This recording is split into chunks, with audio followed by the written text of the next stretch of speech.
Ahí ven la, la presentación.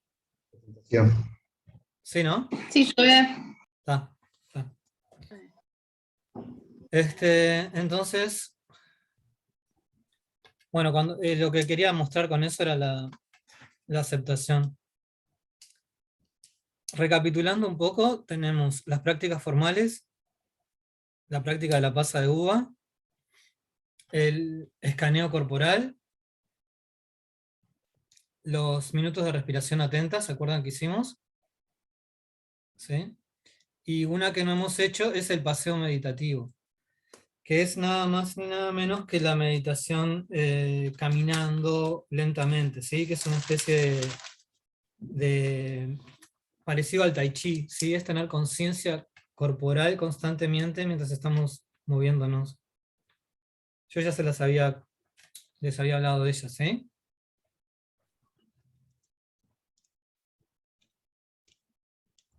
Algo semejante a yoga sería. Sí, es parecido porque es conciencia del cuerpo, solo que en vez de una postura quieta, es un movimiento. Medio parecido al tai chi, vieron que se mueve muy lentamente. Y esto es para que lo podamos hacer lentamente al principio y después se puede hacer después se puede hacer un poquito más rápido, ¿tá? Cuando tenemos más práctica. Después se puede hacer hasta el movimiento natural que tenemos nosotros, ¿sí? Pero el problema es que al principio se hace un poco más lento para lograrlo. Después tenemos las prácticas informales. Aplicar en la vida diaria las 8 actitudes del mindfulness, ¿sí? Que es mente de principiante, no juzgar, aceptación, ecuanimidad, ceder, confianza y paciencia, ¿no? Otra práctica informal es comer atentamente. Es llevar la práctica formal de la pasa de uva a la práctica informal de comer diariamente. ¿Tá? Que eso dijimos que nos ayudaba a sentir más plenamente los sabores y a funcionar hasta con el dulce de leche, porque la otra vez la probé para terminar de comer el dulce de leche y ya dije, ya está bien. Y así que funciona. Atención plena a los sentidos, pensamientos y emociones en algún momento del día. ¿Se acuerdan de ese parar? Esto se hace mucho en el terapia cognitiva basada en mindfulness, ¿sí? Que es una práctica que la denominan de los 3 minutos. Según los practicantes de la terapia cognitiva basada en mindfulness, es la práctica más importante. Es tener específicamente pautado durante el día en algún momento o cuando nosotros nos damos cuenta de que podemos hacerlo, parar las actividades diarias e ir a ver a un lugar donde podamos estar más tranquilos, ya sea sentados o parados o como podamos en ese momento, y observar, ¿sí? Lo que sentimos en el cuerpo, observar el entorno, emociones, pensamientos. Durante 3 minutos, más o menos. Después vamos a ahondar un poquito más. Pero es una práctica, para mí es muy importante, para los de terapia cognitiva basada en mindfulness, especifican que también para ellos. Este es un chequeo que se puede hacer con las prácticas formales, es decir, la práctica, qué fecha y hora hice. Yo para esto soy muy desprolijo, pero pensamientos, sentimientos y sensaciones que afloren durante esta práctica y cómo se siente luego de la práctica. Un pequeño experimento de un pre-post, ¿sí? Personal. Lo que se hace en las investigaciones, pero con uno.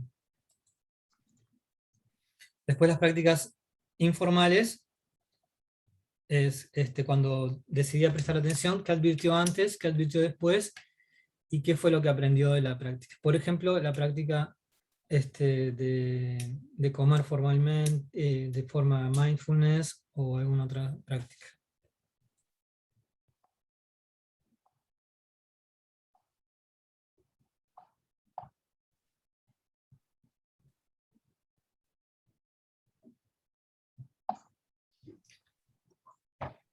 Bueno, como lo dijimos, mindfulness es una nueva estrategia para afrontar el estrés y permite observar las trampas mentales que están influyendo. al principio las reconocemos después de caer en ellas, luego con la práctica podemos verlas aproximarla por lo menos algunas veces. Esto es como, ¿vieron cuando caemos en comportamientos agresivos o ansiedad o vamos a caer en una pelea personal con alguien o caemos en situaciones de evitación, de experiencial o sensaciones de depresión? Lo que pasa es que nosotros generalmente nos damos, por ejemplo, pongámosle una actitud que caímos en una actitud de enfrentamiento, de pelea o de agresividad o de ira descontrolada. Lo que hacemos generalmente es que la captamos una vez que pasó y ya nos tranquilizamos y pa, cómo me quedé loco, me puse loco o lo que fuera. Se me saltó la cadena o como, no sé cómo dirán ahora los chicos. ¿Sí? Eh, Al principio nos reconocemos después en general.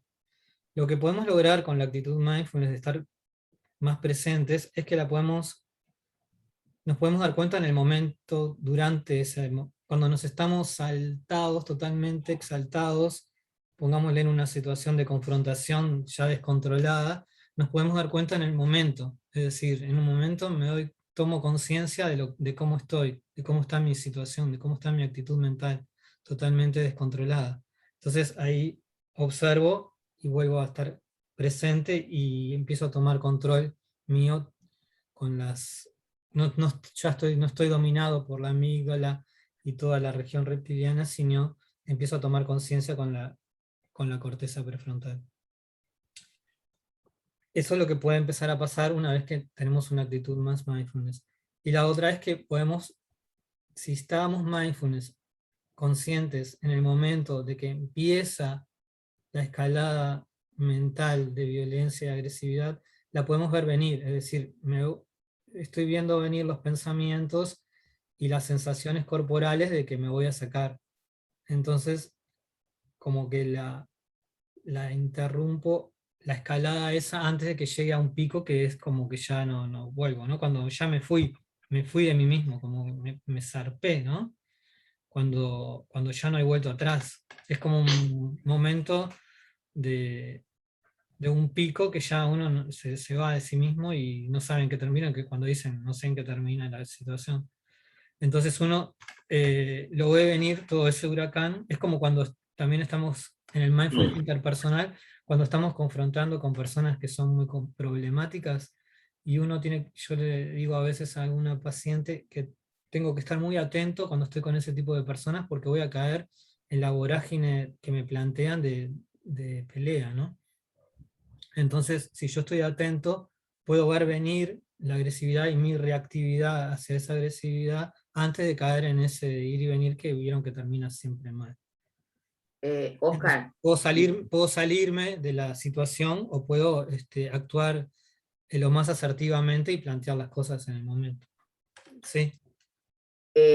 Sí, vos sabés que yo no sé si es el mindfulness, ¿me entendés? Pero me hizo gracia porque el otro día justamente tuve una confrontación y yo soy, o sea, no físicamente actual, pero sí por dentro la mente me explota, ¿está? Entonces, lo quiero eliminar, lo quiero destrozar, a ver, es ese pensamiento. No Claro, lo vi venir, te voy a ser sincera, no lo vi venir, pero sí me sentí en ese momento que tenía que terminar. que tenés que tomar Esa situación mental que me estaba, ¿me entendés?, viniendo, tenía que, porque no estaba siendo efectiva, ¿me entendés? O sea, como tenía que estar escuchando y al mismo tiempo presentar una defensa, estaba siendo menos efectiva, ¿me entendés? Entonces, claro, lo que hice es comencé a respirar, empecé a escanear, no sé qué dijo el tipo, porque la verdad que sinceramente, como que me encapsulé, ¿está? Y después volví. Y eso es verdad que me pasó. No sabía, viste, si era por la práctica, pero no, eso sí, no lo vi venir. Bueno, lo que No decíamos, pero te diste cuenta en la mitad, por ejemplo. En la mitad me di cuenta. ¿Ya? Eso es lo que suele pasar. Ya eso es un comienzo enorme, porque uno se da cuenta en la mitad. ¿Sí? Que no quiere decir como vos dijiste, ¿no? Planteaste las cosas después más asertivamente que quizás como las hubieras hecho si entrabas en una vorágine de pelea y confrontación. Porque a veces también pasa, si uno no está asertivo, que uno, quizás vos en eso que tenías que plantear temas o pautas o puntos, si entrabas en esa vorágine, quizás después ibas a decir, ¿por qué no planteé esto que era mucho más, ¿no? Asertivo o más te iba a ayudar a lograr tus objetivos, que era Exacto, lo que vos querés. exacto, exacto. Entonces seguramente si entrabas en esa Es vorágine, más, pude a no ser ver, que... ¿sabes lo que? Pude Mm, ver la jugada sin ver la emoción, no sé si me explico. claro, fuiste mucho más asertiva. Mm, Tal cual. sí, buenísimo. Bueno, nuestro monólogo interno interpretativo eh, suele ser negativo. Esto es lo que hablábamos el otro día de los... ¿Se acuerdan cuando yo les hablaba de Lucy, del Australopithecus, de los primeros humanos? Lo que tenía Lucy es que podía, vieron cuando ahora que está muy de moda los PCR, las investigaciones y eso, hay errores tipo 1, ¿sí? El error tipo 1 sería decir que algo es verdadero cuando es falso, ¿sí? Entonces, en el caso de los primeros humanos, es decir que algo es un león cuando no es. ¿Tá? Después tenemos, por ejemplo, sería un PCR que da positivo y es negativo, una cosa así. Eh, el otro error sería de tipo 2. El error de tipo 2 sería pensar que es una piedra y es un león. ¿Tá? Entonces, pensar que algo no es un león y pensar algo es negativo y es positivo. A veces es el error tipo 2. Por ejemplo, pensar que es un PCR negativo, pero en realidad es positivo. ¿Tá? El tipo tiene la enfermedad. ¿Tá? Entonces, ese tipo de error, nosotros podemos tener muchísimos errores tipo 1 y no pasa nada. Pero el error tipo 2 termina nuestra línea genética porque termina con nosotros y no va a haber mucha descendencia por nosotros. Entonces nosotros, en general, se supone que venimos de esa gente que tenía un sesgo por los errores de tipo 2. ¿Sí? De errores de tipo 1. ¿Tá? Pensar que era un león y era una piedra. Igual no pasaba nada. Era una piedra, está. Entonces nosotros tenemos un sesgo para la interpretación negativa. Eso hace que cuando nuestra red por defecto empieza a actuar automáticamente, tenemos un sesgo negativo. ¿No? Entonces, lo que pasa con el mindfulness también que apunta a considerar los pensamientos como puros eventos mentales. ¿Se acuerdan que yo les decía que así como los distintos órganos tienen distintas funciones, el cerebro tiene la función de generar pensamientos constantemente? Pero una cosa es, como dicen, sentarnos a la orilla del río y ver pasar el río, ver pasar los pensamientos, y otra distinta es meternos en el río y ir con los pensamientos hacia donde nos lleven. Esa sería la actitud mindfulness. Los pensamientos siguen, nosotros nos ponemos al costado del río. Y la actitud natural que tenemos constantemente, y sobre todo con el piloto automático, es que nosotros nos vamos con el río a donde nos lleve eh, sin conciencia ninguna, ¿no? Que generalmente nos lleva a los sesgos negativos. ¿Sí? Tomar conciencia de cómo aparece y cómo desaparece.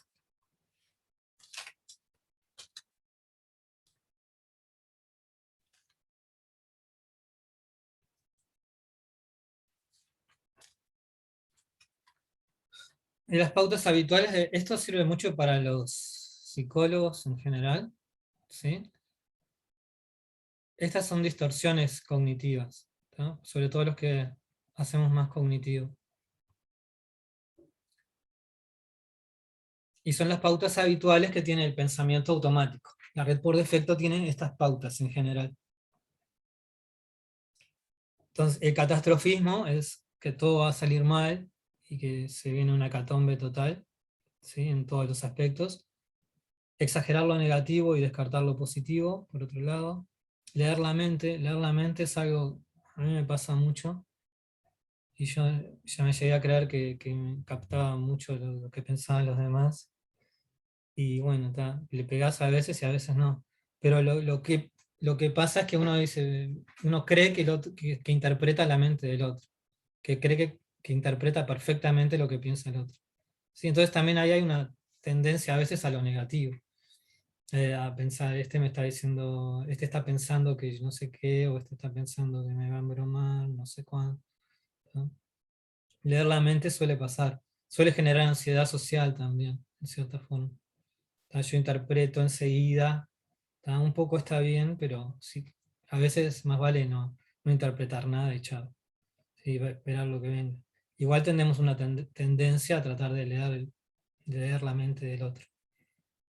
Perfeccionismo que nos hace muy mal a todos, nos implica que si no está perfecto no hay que hacerlo, y si no lo puedo hacer perfecto no lo hago.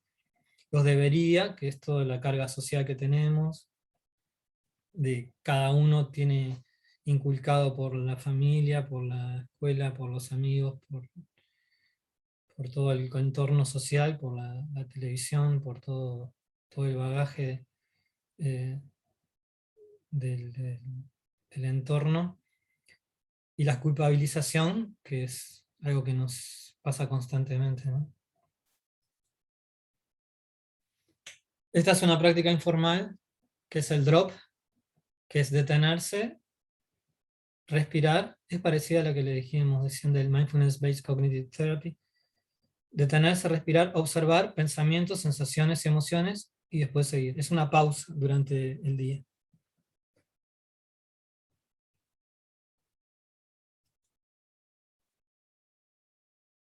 Este es un chiste que no sé si está muy bueno.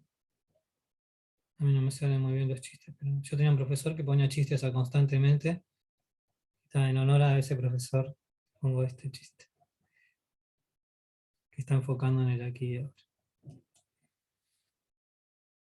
Eh, Justo lo que hablábamos del dolor, el mindfulness ha demostrado su eficacia en el tratamiento del dolor crónico.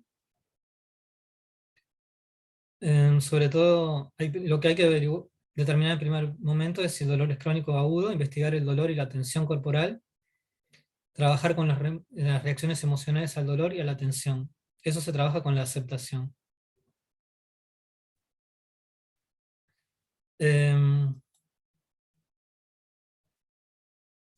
La reacción habitual automática es alejarse de sensaciones desagradables, ¿sí? Eso de alejarnos de sensaciones desagradables se da en muchas situaciones distintas, y es lo que generalmente está detrás de las patologías,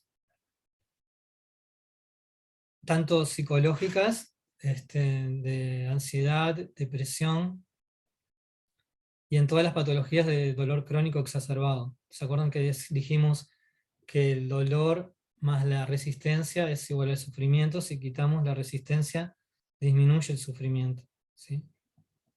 El dolor por la resistencia, multiplicado sería. La reacción habitual es bloquear, generar pensamientos de que por qué me pasa esto a mí, de qué desgracia, contraer la región, y eso exacerba el dolor. La reacción alternativa sería prestar atención al cuerpo en el momento presente. También hay una sensación de ir hacia el futuro y pensar, este dolor lo voy a tener para siempre y va a ser mi cruz de por vida, ¿sí? Entonces me voy al futuro y eso me genera ansiedad. Observación de las sensaciones con mente de principiante. Curiosidad, primero ver qué es lo que estoy sintiendo, ver dónde lo estoy sintiendo, cómo lo estoy sintiendo, ¿sí?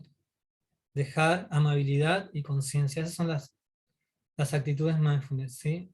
Conciencia, aceptación, dejar ser, y amabilidad.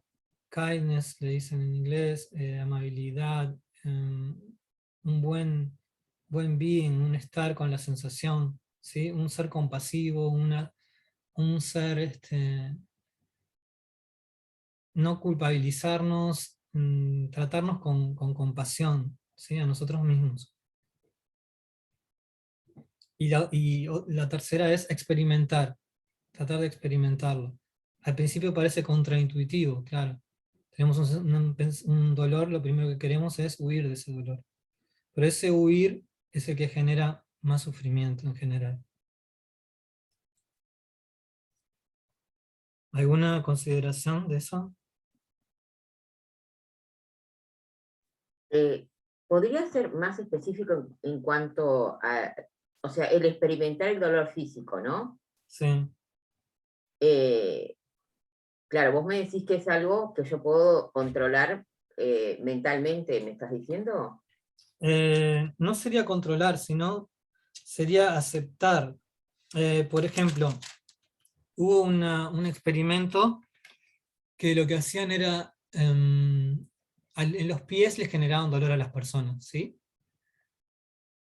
No un dolor así enorme, pero les generaban cierto dolor.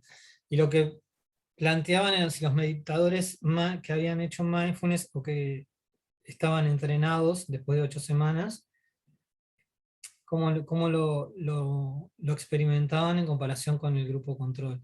Y lo que se vio que sentían menos dolor, era menos reactividad, ¿sí?, hacia el dolor, y menos ansiedad anticipatoria de que les iba a venir dolor, porque ya estaban pensando constantemente, y una activación de la amígdala. ¿Se acuerdan que decíamos de la amígdala estaba más activada? Entonces lo que se veía era que, si bien el dolor, si lo cuantificábamos, era el mismo estímulo, la sensación objetiva de cada persona era diferente, en base a su entrenamiento en mindfulness, porque eran menos reactivos y experimentaban una menor activación de toda la región de límbica de las emociones, ¿sí? Entonces estaban más apaciguados en el sentido de reaccionar hacia el dolor. A ver qué otra puede ser. Ese también se acuerdan que hablamos de que discernían mejor toda la región corporal implicada en el dolor. Entonces podían concentrarse en una región, ya que estaban entrenados en el escaneo corporal, y podían ir hacia toda la región en sí. Entonces no se circunscribían al punto de dolor, sino que abarcaban toda la región. Por ejemplo, si te duele la espalda, tratás de ir no justo a ese punto, sino abarcar toda la espalda, por ejemplo. Eso disminuía el dolor. A ver si más adelante hay un poco más. Es toda la parte emocional que está relacionada al dolor. Todo eso es lo que aumenta, y eso es en donde actúa el mindfulness. También hay una parte neurofisiológica que disminuye toda la región relacionada a la aversión al dolor y a los instintos de luchar, de lucha y huida de la amígdala y toda la región implicada en las actitudes de lucha y huida. ¿Sí?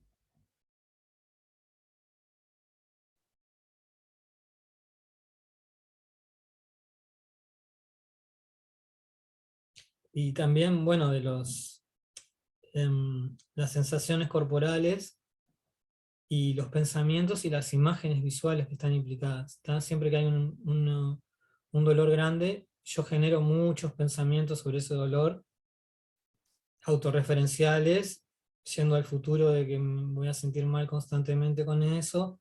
La parte emocional, lo que se ve al principio es que cuando hay un dolor grande, estamos hablando de dolores crónicos, ¿no? Que ya no son esos dolores agudos que hay que hacer algo ya.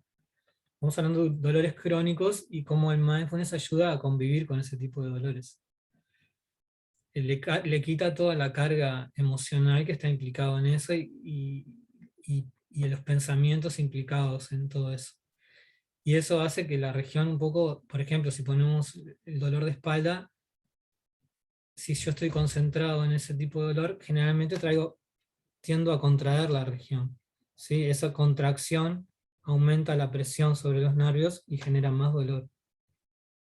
Si yo estoy más relajado, naturalmente toda la región que está con dolor, más allá de analgesia que se pueda dar, se va relajando naturalmente.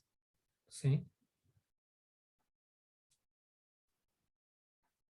Verónica, Verónica.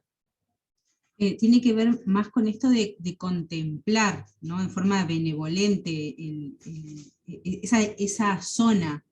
O sea, contrario a lo que haríamos automáticamente, que sería evitar la experiencia desagradable, sino que quedarse con la atención ahí. Sí. Bordearla en realidad, pero bueno, en la medida de lo posible. Algo de esto yo leí en el libro de El Camino del Mindfulness, de Williams, de Tisdale, que capaz que, Claudia, que estabas preguntando, ahí podés ver algo de eso. Después te lo paso si no lo tenés. Es tendría el que generó la terapia cognitiva basada en mindfulness, Sí. con Williams. Sí. ¿Y qué decía? Un poco eso, que cuando cambias en forma deliberada la atención hacia esa zona, lo que haces es invertir la tendencia automática a escapar, a huir, a evitar la experiencia desagradable. Entonces, digamos, ver los dolores no como algo muy malo, sino como algo que está, aceptarlo, como vos decías, y contemplarlos benevolentemente, y así seguir la práctica. Sí.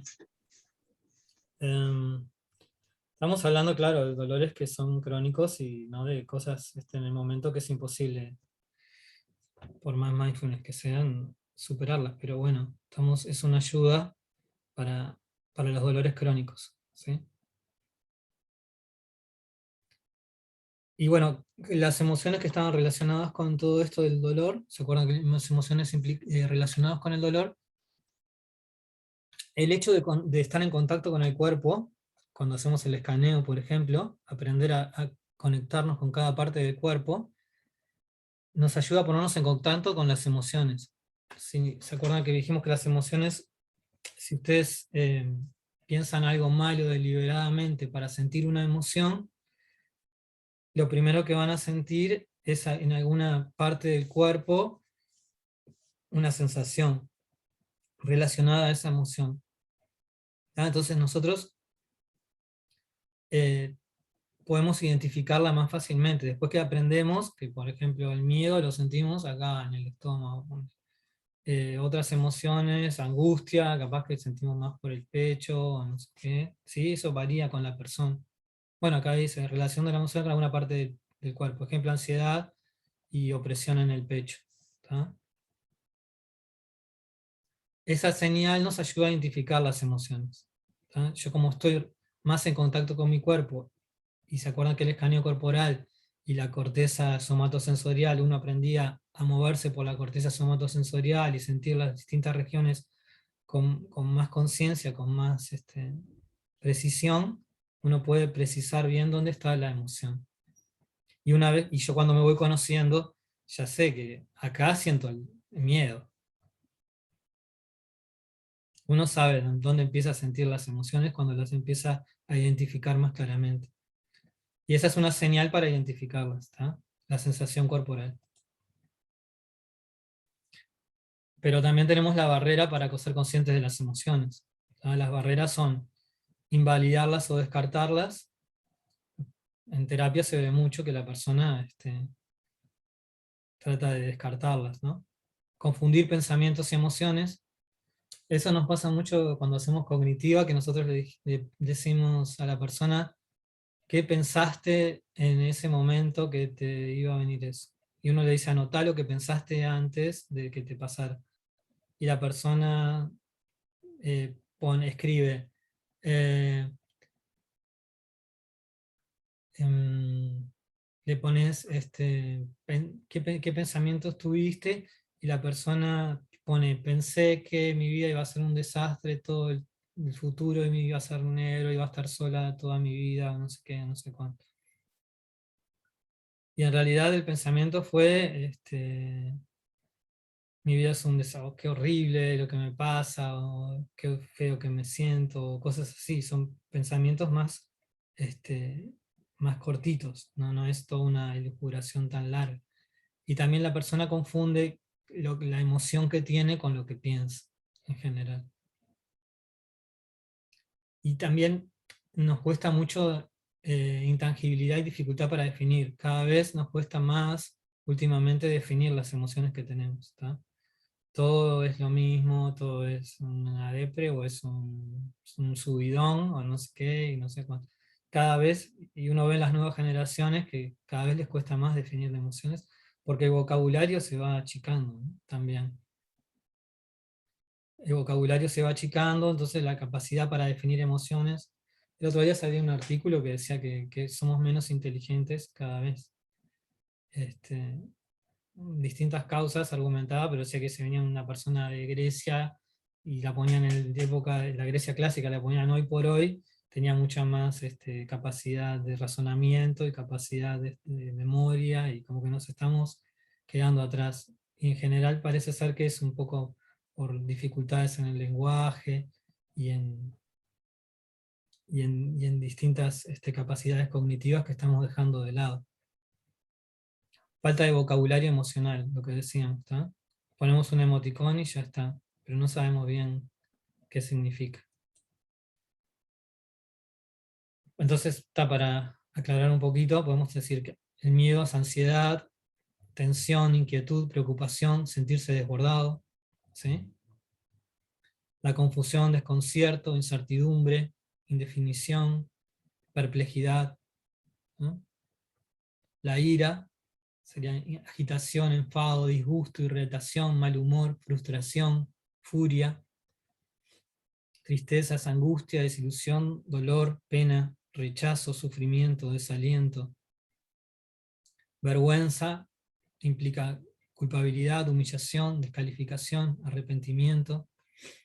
El amor puede ser afecto, atracción, compasión, sentimentalismo, bondad.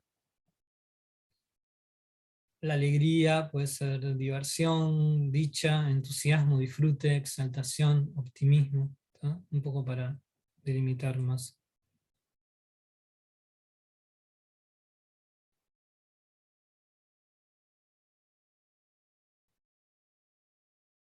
Entonces, a veces en las prácticas, vieron que la práctica era prestar atención a lo que sentimos, a lo que pensamos. ¿Sí? Entonces la práctica de pararse era tomar un momento para verificar cómo se siente en su cuerpo. ¿Recibe algunas señales sobre sus emociones o pensamientos? ¿Siente fatiga u opresión o por el contrario se siente bien? Advierta lo que ocurre cuando presta atención y escucha atentamente lo que dicen esos mensajes del cuerpo. ¿Ah? Siempre acuérdense, el primer mindfulness es el mindfulness del cuerpo. ¿Ah? Me centro en el cuerpo y después vienen las emociones y los pensamientos y las sensaciones, están todas unidas. Yo siento una emoción, viene el pensamiento, ¿tá? La intensifica la emoción. A veces viene primero el pensamiento, entre los cognitivos hay disputas en qué viene el primero, si la emoción o el pensamiento. ¿Sí? Yo creo que primero viene el cuerpo y después viene el pensamiento cuando se da la primera vez esa emoción, pero después creo que empieza el pensamiento y genera la emoción. Pero bueno, ese es un tema que está para investigar.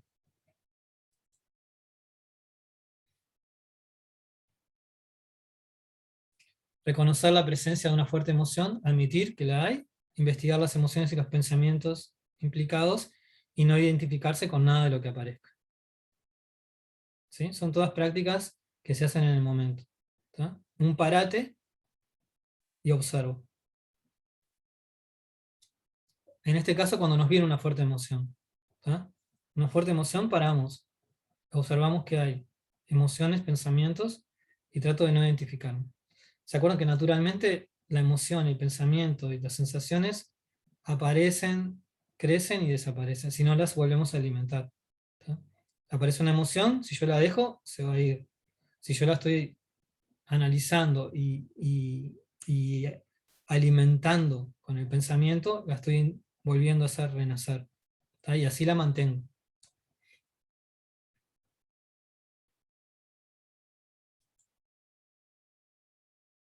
Y bueno, vamos a presentar la práctica formal sedente del mindfulness, que sería el mindfulness propiamente dicho, ¿no? Vamos a una definición de Stahl y Goldstein, del 2010, es una práctica que partiendo de la atención plena de la respiración, ¿sí? Primero la respiración, va expandiéndose gradualmente hasta abarcar las sensaciones físicas, los sonidos, pensamientos y las emociones. Y en última instancia, la conciencia sin elección, a la que también se conoce como conciencia del momento presente o atención plena. Esta es una buena definición. Empieza en un lugar y termina en otro lugar abarcativo, ¿sí? Que abarca todo, ¿no? A su vez, ese lugar abarcativo le presta atención a lo que va apareciendo en el campo de la conciencia constantemente. Hay cosas que empiezan a resaltar. Si yo estoy en el foco de conciencia abierta, aparece un ruido de un taladro, mi atención se va a ir ahí. Aparece una sensación corporal, se va a ir ahí. Aparece un pensamiento recurrente que sé que me hace mal, voy a ir ahí. Lo que no implica engancharme de nuevo con esa sensación, ¿sí? Porque si yo me engancho, voy a dejar de tener la conciencia de foco abierta, porque no voy a estar atento a lo demás. La conciencia de foco abierta es contraria a una concentración en solo un sentido o en un aspecto solo de la existencia. Esto es la parte más sutil del mindfulness, ¿sí? Cuando se genera esa conciencia de foco abierta, se le llama. Que todo entra en ese foco. Entonces, esto implica que no hay distracciones. ¿Por qué no hay distracciones? Porque todo entra en el foco. No es que yo estoy concentrado en la respiración y apareció un ruido y me desconcentré. En la meditación de foco abierto todo está incluido. Entonces, el ruido es la respiración y todo está incluido. Sin duda, en algún momento es como una pantalla que van pasando, algún aspecto de la conciencia general toma protagonismo, pero no implica que es como que un actor, ¿sí? Toma el protagonismo de la obra, pero no implica que todos los otros actores no siguen actuando en la obra.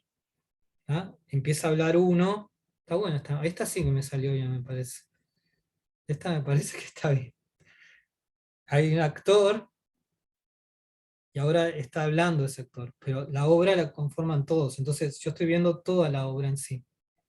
Puede ser que focalizo en ese que está hablando en ese momento porque es parte del guión que le toca a él.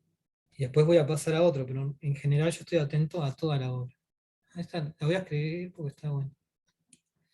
Entonces, empieza con mindfulness y respiración. ¿Sí? Vieron que en la definición recién hablábamos de la respiración. ¿Sí? Suele comenzar prestando atención a la respiración.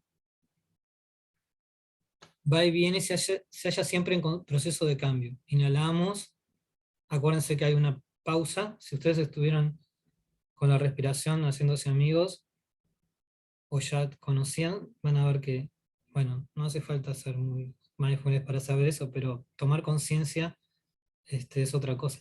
En esto de mindfulness, como en las cosas importantes de la vida, una cosa es hablar de eso y otra es vivenciarlo. En mindfulness podemos hablar 10 años, pero si no lo vivenciamos, es como una hamburguesa, podemos hablar de la hamburguesa muchos años, pero cuando comemos la hamburguesa, si está buena y es rica, sabemos lo que es una hamburguesa. Pero si no, aunque hablemos 10 años, no vamos a tener idea de lo que es una hamburguesa. Y esto es lo mismo, podemos hablar 10 años de la meditación, del mindfulness, pero si no lo experimentamos, vamos a estar en la nada.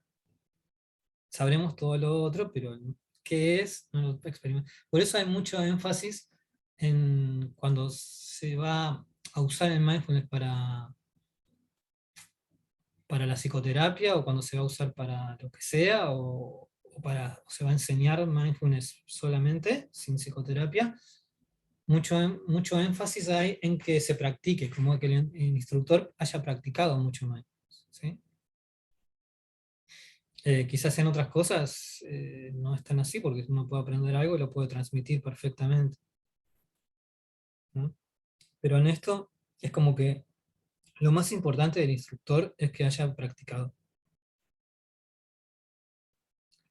¿Qué nos da el ser conscientes de la respiración? Nos permite apreciar la cualidad efímera de la experiencia y nos abre al flujo de la vida. Inhalamos, hay una pausa, y exhalamos, hay otra pausa, inhalamos, hay una pausa, ¿sí? Cualquiera sea el ritmo, esa es la secuencia es esa. Hay técnicas orientales, saliendo un poco del mindfulness, que enfatizan en estar atento a la pausa, al momento ese que no entra ni sale aire, ¿sí? Es como un momento de quietud, como que la mente está quieta, ¿sí? Acuérdense que la respiración y las emociones están muy relacionadas. Nos enseña a no resistir y fluir al ritmo del momento presente. ¿Tá? La conciencia de la respiración se da en el momento presente, no podemos respirar en el futuro ni en el pasado. ¿Tá?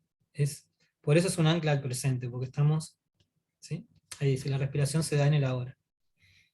Yo cuando estoy yendo con la respiración, estoy yendo en el momento presente, es imposible ir al futuro o ir al pasado.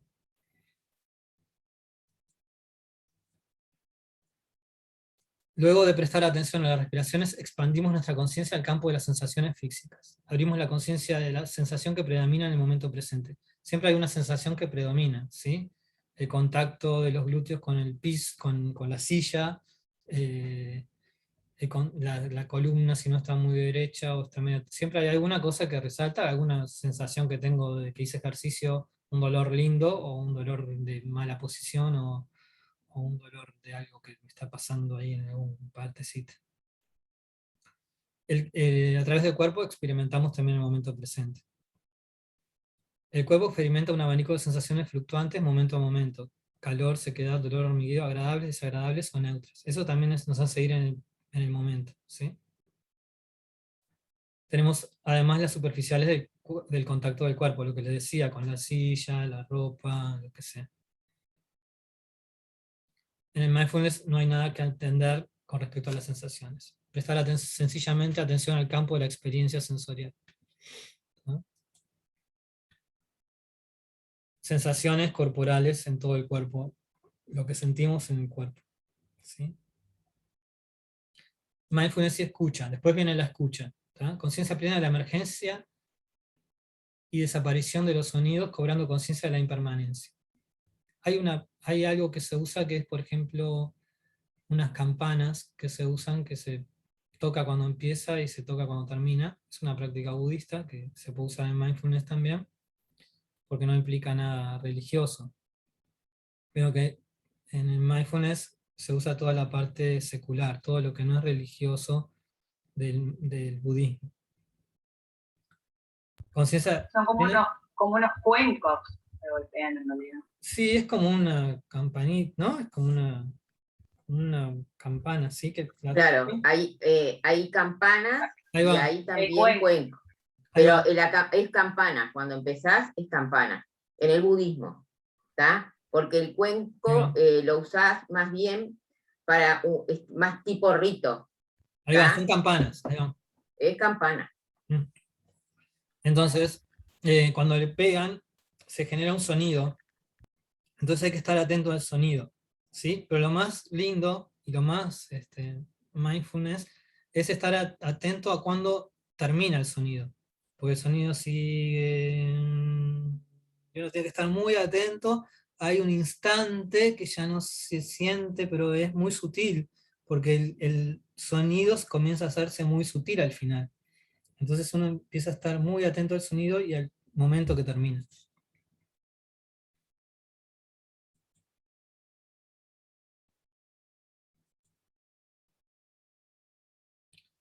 Y los sonidos no hay necesidad alguna de evaluarlos ni entenderlos. Simplemente permanecer atentos a la naturaleza cambiante de la experiencia auditiva.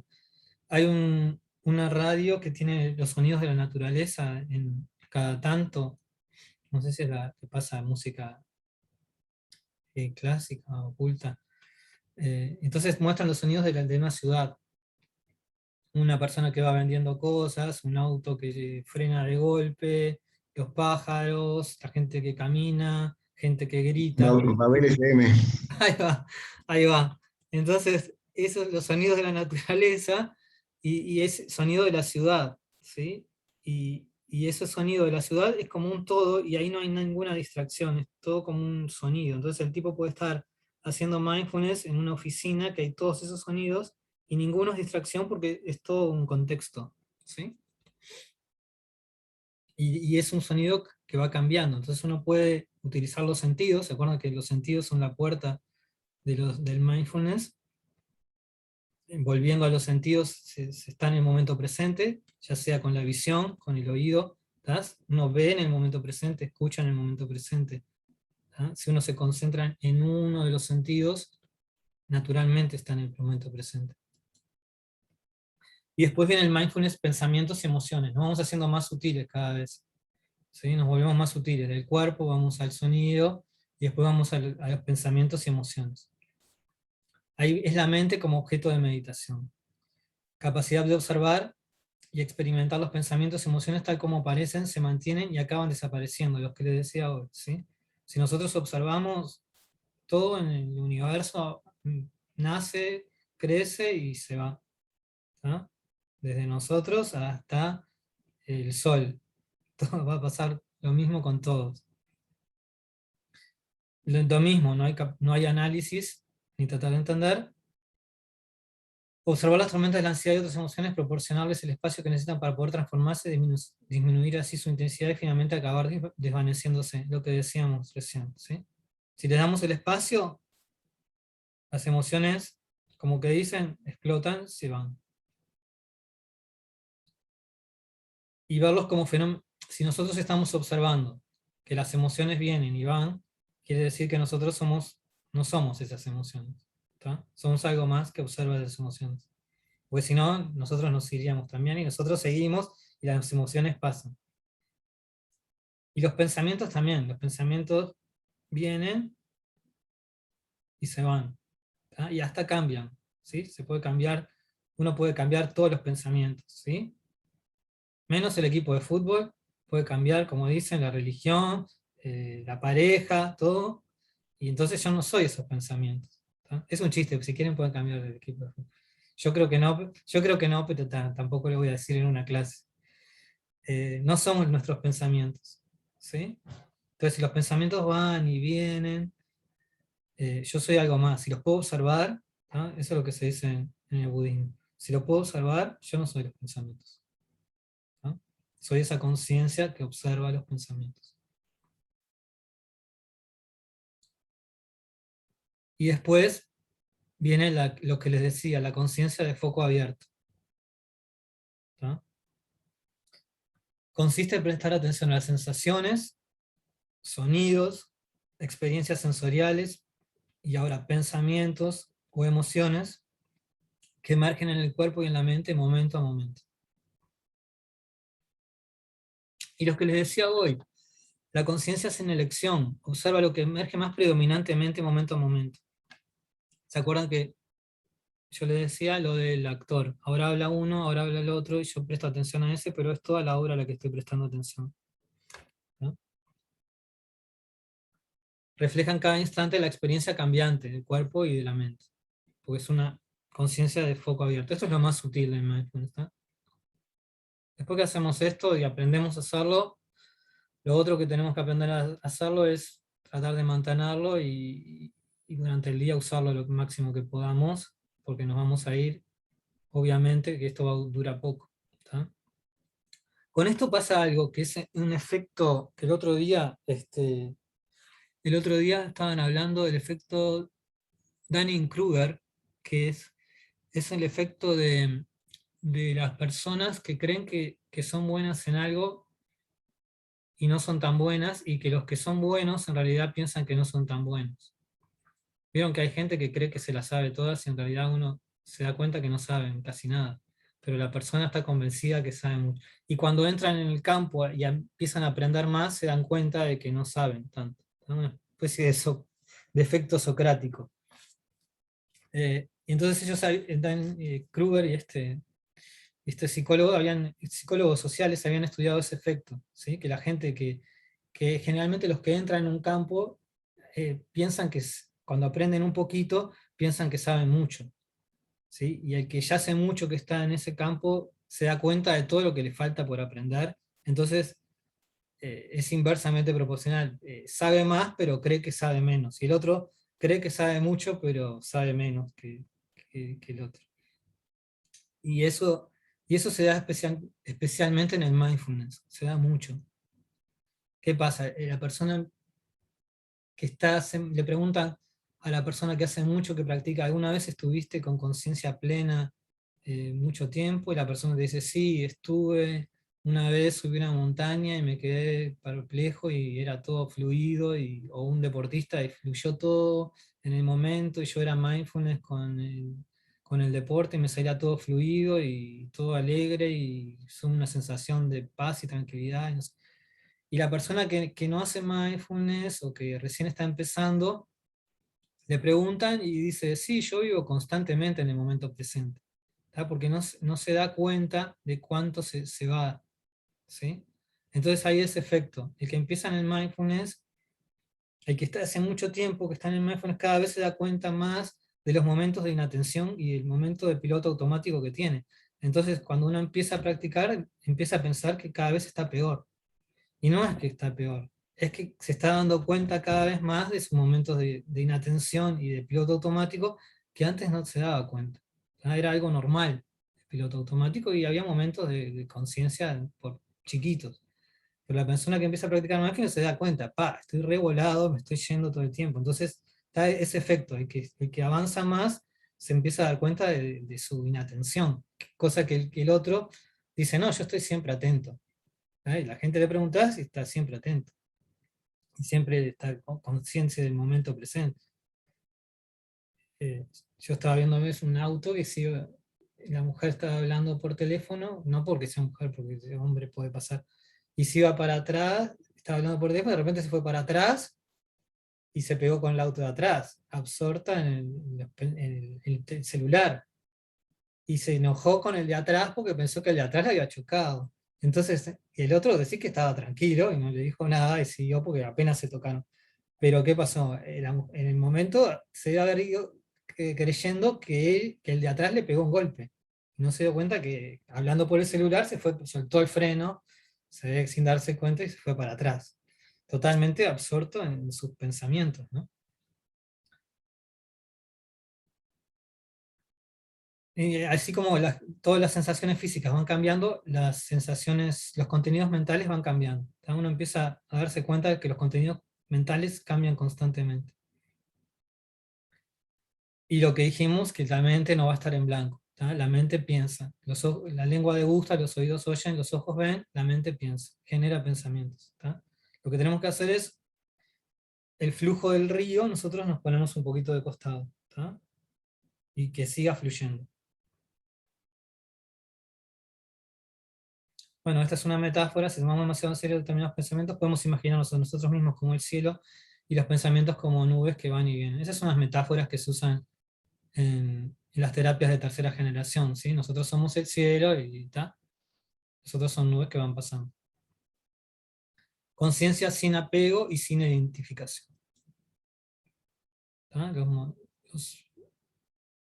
Los pensamientos te pueden traicionar. Van que no ve. ¿Alguna consideración?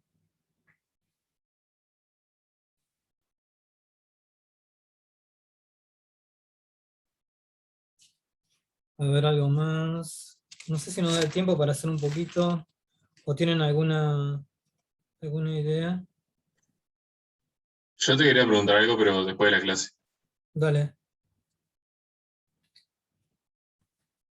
¿Se acuerdan que mindfulness en realidad es una palabra que viene que es en inglés y quiere ser traducción de una palabra del idioma Pali, que es sati, que quiere decir conciencia, atención y recuerdo. ¿Tá? Eso se traduce bien al inglés en mindfulness, pero la palabra recuerdo implica recordarme a prestar atención, ¿sí? Recordarme al recordar que quiero estar en el aquí y ahora, ¿sí? Eso implica en sati está incluido, ¿sí? Y también hay una sensación, una kindness, amabilidad, una actitud amorosa. Hay una práctica de mindfulness que es la práctica incluida con la compasión, ¿sí? Que es una práctica específica de compasión y bondad de mindfulness. Muchos, Kabat-Zinn no hace tanto énfasis en eso, y muchos de los que hacen mindfulness piensan que la actitud mindfulness ya tiene una actitud compasiva. ¿Tá? De prestar atención ya tiene una actitud amorosa, bondad, compasión, está implicada en eso. Hay una meditación de mindfulness que se llama específicamente de compasión, que tiene origen también en una meditación budista, que es la meditación metta, que implica toda una práctica de generar amor hacia alguien o hacia algo, ¿sí? Que después se traduce en un amor desidentificado, ¿tá? Que no es hacia una persona en general, sino es hacia toda la existencia. Es un amor que no tiene un objeto específico, ¿sí? Es un amor hacia todo. Hacia mí es como la sensación de amor primaria, pura, sin un objeto. Yo no estoy amando a nadie específicamente. Entonces la palabra sati implica conciencia, atención, y lo que les decía recién, recuerdo de prestar atención. Hay una novela de Huxley, creo que yo les conté, que se habían entrenado a las cotorritas para que dijeran atención aquí y ahora, para que recordaran a todas las personas a prestar atención al momento presente. Como que nosotros tenemos una alarma en el celular que cuando suena, atención aquí y ahora. ¿Tá? ¿Eso lo podemos usar? Por ejemplo, una alarma. Oscar, Sí. no, yo hace mucho tiempo escuché, pero no me acuerdo qué practicaba, para tener conciencia, siempre tener técnicas, por ejemplo, que eso yo lo uso. Claro, mucha gente de repente ya no usa el reloj de mano, pero ponerte el reloj siempre en la mano contraria. Mirá, ¿Me yo uso explico? acá lo tengo, pero lo uso para... Ahí va. Lo voy a ¿Viste? poner Pero por en la ejemplo, derecha. Así. claro, un día te la pones en la derecha o andás siempre en la derecha, después andás en la izquierda. A mí eso me sirve, aunque te parezca mentira. Sí, ¿Está? sí. Siempre tener algún recordatorio como para parar. Sí, está bueno. Todo lo que ayude está bueno. Igual después nos acostumbramos y obviamente se va, pero tomar momentos durante el día en el que yo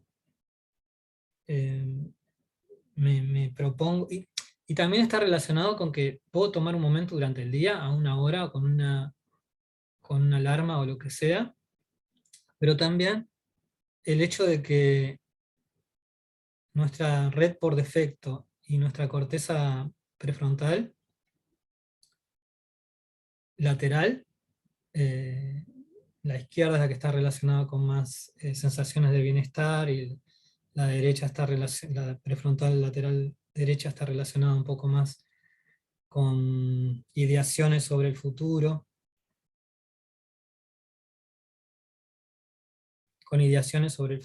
¿sí?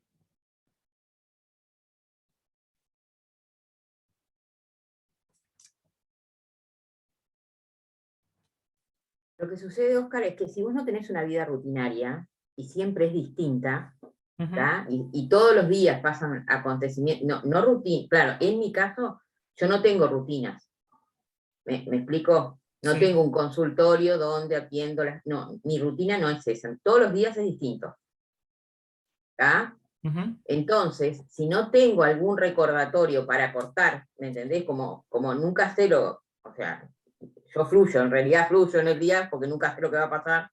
Entonces, lo que hago sí toma recordatorios para eso. ¿Está? Está bueno, claro.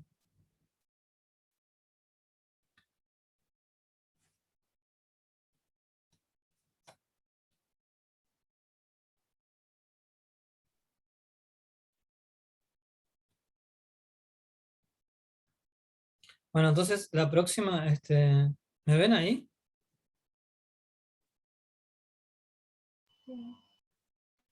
Seguís compartiendo pantalla. Estoy compartiendo, ¿no? Está. No sé por qué se ven, yo no me veo y no los veo a ustedes.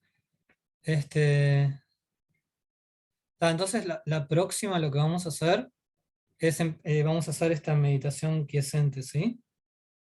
Vamos a empezar con las sensaciones,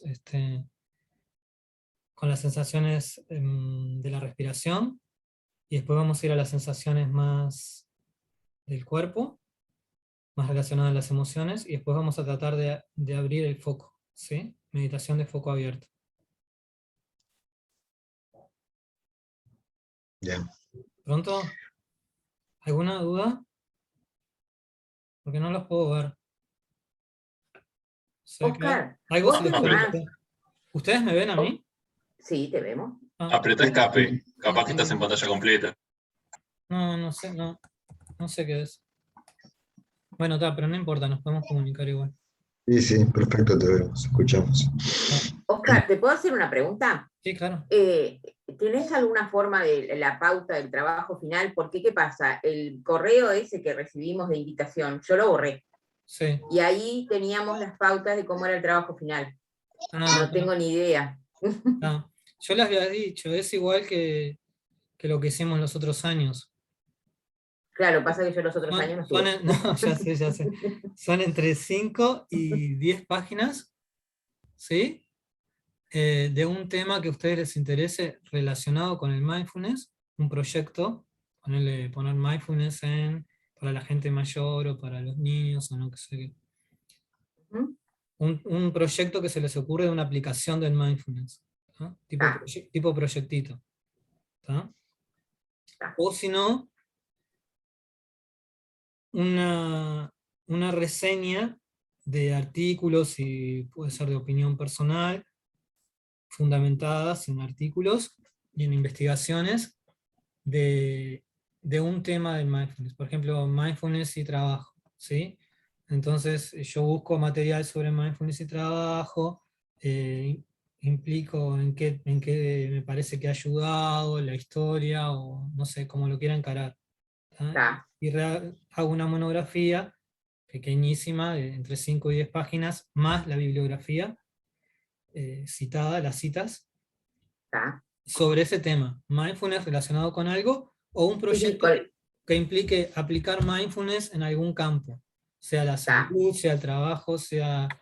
O no sea, sé. nosotros pensar un proyecto, como Claro, crear un anteproyecto. claro, Ah, algo cortito, ¿sí? Lo importante es que esté fundamentado, que tengan artículos que hayan sí, buscado. sí, bibliografías que tenga. Bibliografía, va entre 5 y 10, más una bibliografía. ¿Está? Perfecto. ¿Está? Perfecto. ¿Sí? ¿Está? Ahora, dejamos por aquí porque no sé qué ah, pasa. No los puedo... Díganme alguna otra cosa y yo los... yo ahora te quería preguntar algo ahora. Dale, ahora me preguntas. Pues no sé qué pasa que no puedo verlos. Entonces salimos nosotros para que ustedes hablen. Dale, nos encontramos la próxima, ¿sí? ¿Está? Dale, Cuídense. gracias. Chao, Practiquen mucho, chao. Que pases bien. practiquen mucho, así También. tienen experiencias para contar. Cosas Ok. Dale. Bien, que salieron más o menos bien, normal. Dale, bárbaro. bien. Chao, buena semana. Así, Gracias. así compartimos experiencias. Que tengan lindo fin de semana. Disfruten. Dale, chao. Gracias igualmente. Chao, chao. Gracias, buen fin de semana. Oscar, te quería preguntar Decime. por si vos conocías algún tipo de curso, algo que como que adentre más en la aplicación de la terapia, porque este curso está buenísimo, a mí me reayuda, pero como que no tengo como, no consigo como práctica en tratar con un paciente. O sea, no consigo como una práctica real de tratar con un más de paciente. psicoterapia, decís. Claro, ahí va. No sé si sabes en dónde puedo buscar Sabes o... que no conozco. Lo que sí hay es libros sobre terapia cognitiva basada en mindfulness, que es lo que más... Vos podés, si tenés la terapia cognitiva basada Yo, en yo mindfulness, tengo un libro. ¿tenés de mindfulness? Sí, tengo un libro de Donald Altman. Era un ex monje que está. Y habla de muchas técnicas que se pueden usar en la psicoterapia de mindfulness. Pero ¿conocés la Pero, terapia cognitiva basada en mindfulness? Específicamente, no. o sea, en realidad yo pensé que al principio yo pensaba que el mindfulness era en realidad una de las como ramas dentro de la rama cognitivo-conductual. Yo pensé que era así.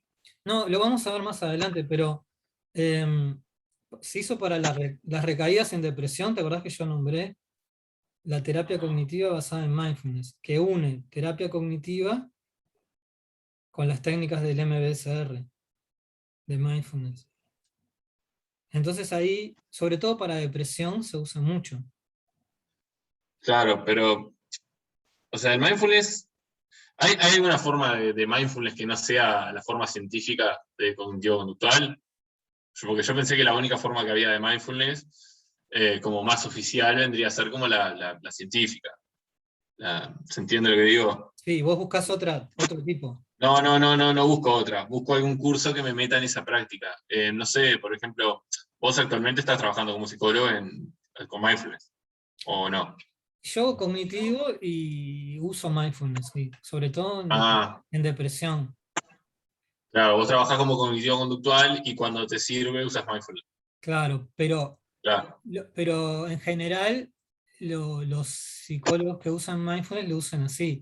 Los que usan solo mindfulness estarías haciendo el MBSR claro, y estarías usando el MBSR y no estarías haciendo psicoterapia, estarías logrando beneficios, pero le podrías unir la parte cognitiva conductual. Lo que pasa y lo que hacen es eso de unir la terapia cognitiva conductual, como te digo, ya lo hicieron con la terapia cognitiva basada en mindfulness, que es una unión de la terapia cognitiva y el MBSR. Tiene hasta 8 pasos, igual que el MBSR. Es el MBST, es el Mindfulness Based Cognitive Therapy. claro. Ahí va. Y, lo Está que, más o menos voy y yo creo, encajando. claro, yo Porque creo yo que, tenía como medio básico la idea de, está la rama cognitivo-conductual de la psicología y adentro de la cognitivo-conductual está mindfulness. O sea, yo lo tenía como así. no, en realidad lo que pasa es que las terapias de tercera generación, que serían Sí, mindfulness. Mindfulness Based Cognitive Therapy, la aceptación y compromiso, la terapia metacognitiva y la terapia dialéctica conductual, la DBT, todas esas son las terapias cognitivas de tercera generación. Claro, Todas ellas tienen un componente de mindfulness. La terapia de aceptación y compromiso hace mindfulness, obviamente la terapia cognitiva basada en mindfulness, la DBT usa mindfulness, y la otra que nombré también, todas usan mindfulness. Entonces, claro. como que mindfulness sería una de las herramientas de la terapia cognitiva de tercera generación. Las de tercera, es más, las de Ajá, tercera generación se definirían por el concepto de aceptación y de mindfulness que tienen, y es lo que tienen en común. Si tendrías que decir por qué se define la terapia de tercera generación, por la aceptación y por el mindfulness. Es como claro, una nueva visión que se incorporó a la corriente y generó como una nueva generación en las terapias cognitivas. Pero bueno, no es que sea una... Lo más parecido sería la terapia cognitiva basada en mindfulness, que en realidad es muy parecida a la MBSR, solo que lo que hace es le une algunos aspectos de la terapia cognitiva.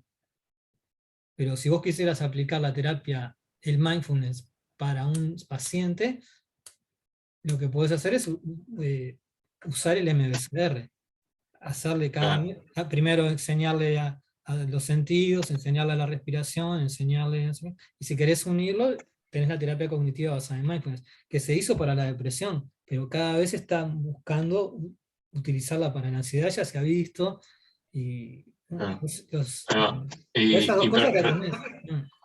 y personalmente, vos qué haces, vos tratás con terapia cognitiva conductual y a veces cuando pensás que es adecuado usas mindfulness. Sí, Vendría a ser. lo que pasa es que a veces el paciente no se adecua. Bueno, el mindfulness está, a mí me encanta Claro. y a mucha gente le sirve, pero no es para todo el mundo tampoco. Claro, Hay vos por gente, ejemplo, no sé, tipo hay si ves gente que es bueno aplicar teoría de esquemas, usas teoría de esquemas y es bueno usar Beck, usas Beck sí, o uno como... tiene una base y claro, y se va moviendo ahí, pero uno ve cuando a veces no hay forma de entrarle con el mindfulness. Aunque hay gente que lo hace Claro, bien y ves que avanza, pero no quiere hacerlo, no le gusta. Entonces ahí ya es muy difícil. Pero claro. en depresión y en ansiedad sirve muchísimo. Y vos No, no tenés por qué aplicar todo el MBSR, sino algunas técnicas que vos probás y ves que algunas le va. También con esto hay mucha gente que se queda con un grupo de técnicas. ¿Tá? Aprenden 10 y se quedan con 4. ¿Tá? Pero practican esas 4. claro. Lo mismo puede pasar con un paciente. Vos le planteás varias técnicas, capaz que una le sirve. Y con eso Claro, pero el MBST es lo más a lo que vos me decís, es lo más parecido, me parece, es el MBST. claro, yo en realidad me parece que lo que más me gustaría hacer sería aprender un montón de técnicas, ya sea de primera, segunda, tercera generación, cuarta, de Cognitivo. cognitivo-conductual y usar Mm. la que más me sirva en el momento que es más o menos lo que haces vos, Y me yo creo que parece. la mayoría de los que hacen cognitivo-conductual hacen eso. Eh, Claro. y, ¿Vos todo, usás técnicas de primera y segunda? y yo conductual no uso mucho, solo cuando la usé con temas de ansiedad, ponerle de exposición. Las técnicas de exposición de conductual son muy buenas. Y más bien uso cognitivo, pero también uso conductual Claro. también. Pero la cognitiva es de segunda, ¿o no? La cognitivo sería de segunda generación, ahí va. Claro, ahí va. Pero Ahí poner, va. para la exposición, para la ansiedad social y todo eso, no hay como las conductuales. Yo no sé mucho, pero lo poco que sé y que he visto aplicar y hay poco que he aplicado, es muy bueno. Claro, Para la depresión se usa la cognitiva de Beck sobre todo de Beck. y Ah, la activación conductual, ¿sí? Y, y la MBST está recomendada, viste que yo les puse, está recomendada por el sistema de salud en Inglaterra como la mejor terapia para evitar recaídas. claro. Y eso, Claro, lo mejor es saber lo más que puedas de todo y aplicar lo que te venga mejor y de sí, cada caso. es difícil también, pero bueno. eh, Claro, yo mientras, yo qué sé, mientras tenga una base científica y un estudio de eficiencia de que eso sirve, me parece que lo tomo. ahí va, Mientras esté. claro, eso es lo que llaman terapia basada en evidencia. Donde Claro, sí, o sea, yo estoy mis como. profesores me Ah, decían eso en general, que los profesores de cognitivo. Si está basado en claro, evidencia, yo lo uso. Si sé que sirve y que me sirve a mi paciente, porque a veces sirve, pero a tu paciente no le sirve. claro. Sí, sí. Viste que yo estoy bastante como alejado de lo que, del psicoanálisis y todo eso que está acá en Uruguay lo usan bastante, que está, yo no. Sí, No. yo tampoco no entiendo mucho. Y tengo algunos amigos que les encanta, pero no. Sí, no, no. Bueno, Ya no discuto más, pero está. Bueno, te quería hacer esa pregunta, me quería sacar un poco Dale. las dudas de cómo. Y viste que estaba con el tema de cómo se organizan las categorías, de qué es mindfulness, qué es una parte de mindfulness, qué usa mindfulness, pero no es más. Eso como que me entrevera un poco, pero está. Sí, Eh, en la bibliografía está el libro ese de mindfulness, de terapia cognitiva basada en mindfulness, que está muy bueno. Yo el que pasaste, que estaba en. Creo que estaba en español. sí, el PDF lo mandé, ¿no? Sí, que era como 400 páginas, una cosa así. No, no, tengo uno cortito que te puedo mandar, que está bueno. No, no sé cuál mandar, Se llama sinceramente no me acuerdo. se llama El Camino del Mindfulness, que es un libro de terapia cognitiva basada en mindfulness. Ahí tenés todos los pasos. Les puedo No, no mandar te voy ese. a mentir, no me acuerdo si lo No, mandaste o no, no. no, se los mando a los mails porque está en la Dale, está en la bibliografía ese. Ahí lo tengo. dale. ¿Y algún curso entonces que pueda ir Eso sabes que el SOAMOC? no En el conozco. SOAMOC, No capaz. sé si están haciendo de mindfulness, ¿has visto algo? Sé que es bueno. No, pero no hablo de mindfulness, de cognitivo conductual en Ah, general. y sí, todos recomiendan, sí. El SOAMOC, ahí Todos va. recomiendan ahí. Ese es el mejor, parece. Está. Bueno, está, entonces capaz que averiguo ahí. Dale, Nada, era eso. Así que está. genial. Bueno, muchas gracias, Oscar. Gracias, que pases bien. Que pases bien. Chau, chau. Chao.